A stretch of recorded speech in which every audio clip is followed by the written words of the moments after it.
December 29th, 1980. A quiet rural road near Huffman, Texas, just northeast of Houston. It was around 9 p.m., and the evening air was cool. Betty Cash, a 51-year-old restaurant owner, was driving her 1976 Oldsmobile Cutlass with her friend Vickie Landrum, 57, and Vickie's 7-year-old grandson Colby Landrum in the passenger seats. They were returning home from dinner when they noticed a bright light in the sky ahead. At first, they thought it was an airplane approaching the nearby Houston Intercontinental Airport. But as they rounded a bend on a secluded pine-forested road, the light grew intensely bright, a brilliant diamond-shaped object hovering low above the treetops, no more than 150 feet away. The object was enormous, described as roughly the size of a water tower, diamond or oval in shape, with a flat bottom and pointed top. From its underside emanated a powerful blue-white flame or plasma, intermittently shooting downward as if providing lift. Around the object, the night sky was illuminated, and the surrounding air appeared distorted by heat. Most alarming were the helicopters. More than 20 military-type double-rotor helicopters, identified by witnesses as CH-47 Chinooks, surrounded the object in formation, some flying above, some below, some in front and behind. The sound of rotors filled the air, but the object itself was silent except for an occasional loud beep or whoosh when the flame intensified. Betty stopped the car on the road to get a better look. The heat radiating from the object was intense. The dashboard and door handles became too hot to touch. Colby became frightened and begged to leave, but Vickie stepped out of the car briefly to observe. Betty remained outside longer, standing in front of the vehicle, shielding her eyes from the brilliance. After several minutes, the object began to rise slowly, the flame intensifying. The helicopters followed in tight formation as it ascended and moved southwest toward Houston. Betty returned to the car, but the door handle burned her hand through her clothing. The interior had become unbearably hot. As they drove away, they watched the convoy of lights disappear into the distance.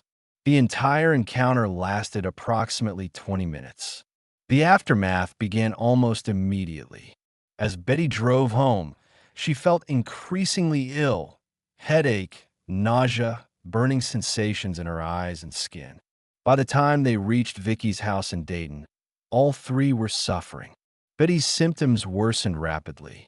Her neck began to swell, blisters appeared on her face and scalp, and her eyes became painfully swollen. She experienced severe vomiting and diarrhea. Unable to keep food down, she was admitted to the hospital on December 30th. Doctors initially suspected food poisoning or a severe allergic reaction, but tests ruled those out. Betty developed large, fluid-filled blisters across her body. Her hair began falling out in clumps, and she lost significant weight.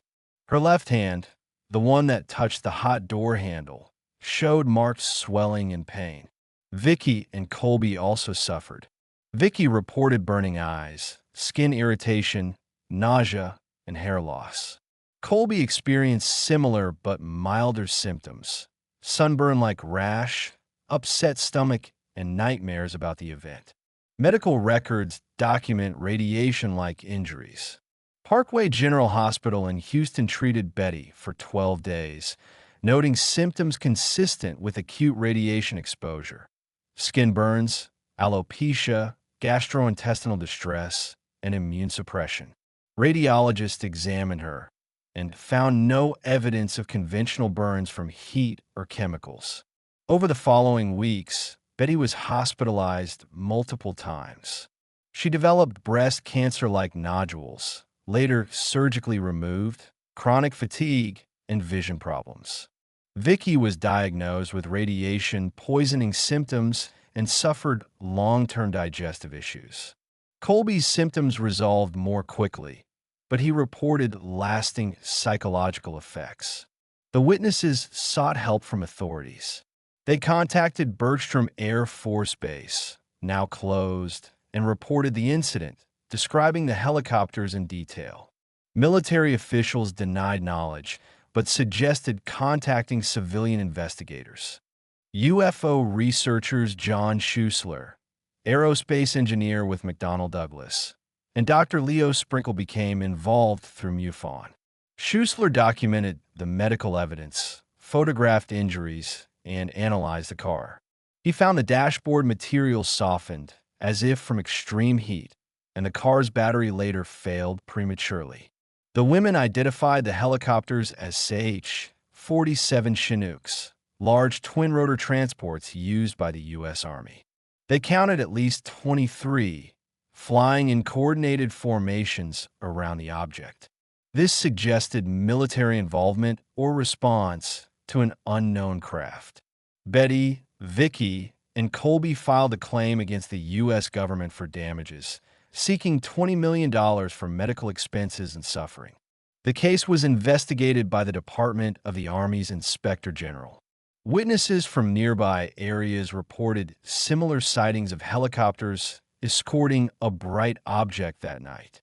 In August 1986, a federal judge dismissed the lawsuit, citing lack of evidence that the helicopters belonged to the U.S. military. The Army denied operating any Chinooks in the area and claimed no knowledge of the incident. The Cash-Landrum incident stands as one of the most disturbing and physically documented close encounters on record. Unlike many cases reliant solely on witness testimony, this event produced verifiable medical consequences consistent with exposure to intense radiation and heat. Hospital records, photographs of injuries, and physician statements corroborate the witnesses' accounts of severe physiological trauma. The presence of military helicopters adds another layer of complexity. Betty and Vickie were familiar with aircraft from living near airports and positively identified the CH-47 Chinooks, a type used exclusively by the U.S. Army. The sheer number, over 20, flying in coordinated formation around an unknown object suggests either an escort or recovery operation. Investigators from the Aerial Phenomena Research Organization, APRO, and MUFON, including aerospace engineer John Schuessler, concluded the object emitted ionizing radiation and possibly microwave energy. Tests on Betty's car showed unusual tire degradation and interior material changes consistent with high heat exposure.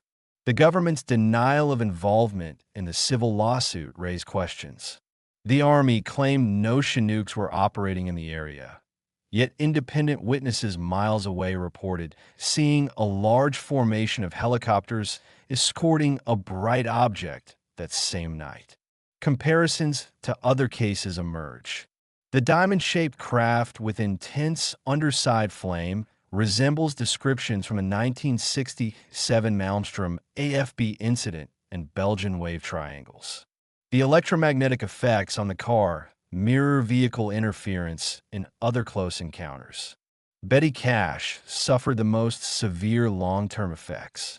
She endured multiple hospitalizations, cancer treatments, and chronic illness until her death in 1998, on the 18th anniversary of the incident. Vickie Landrum passed in 2007, also after years of health complications. Colby recovered physically but carried psychological scars. The case has been studied extensively. Dr. Gary Posner and other skeptics suggested possible misidentification of a secret military project or chemical release. However, no known U.S. program in 1980 involved a craft matching the description, and the radiation-like injuries remain unexplained by conventional sources. The dismissal of the lawsuit did not resolve the mystery. It highlighted the difficulty of holding authorities accountable when evidence is circumstantial yet compelling. Decades later, the incident endures as a rare example where physical harm to witnesses provides tangible evidence of a close encounter. It challenges simple dismissal. Three ordinary people suffered life-altering consequences after observing something extraordinary, surrounded by military aircraft that the government denies deploying. The questions remain unanswered. What was the diamond-shaped object emitting intense heat and radiation? Why were dozens of military helicopters present? And who, if anyone, bears responsibility for the suffering that followed? On that Texas road in 1980, Betty Cash, Vickie Landrum, and Colby encountered something that changed their lives forever. Their story serves as a stark reminder that some phenomena in our skies may carry risks far beyond mere observation, risks that leave lasting marks on those who come too close.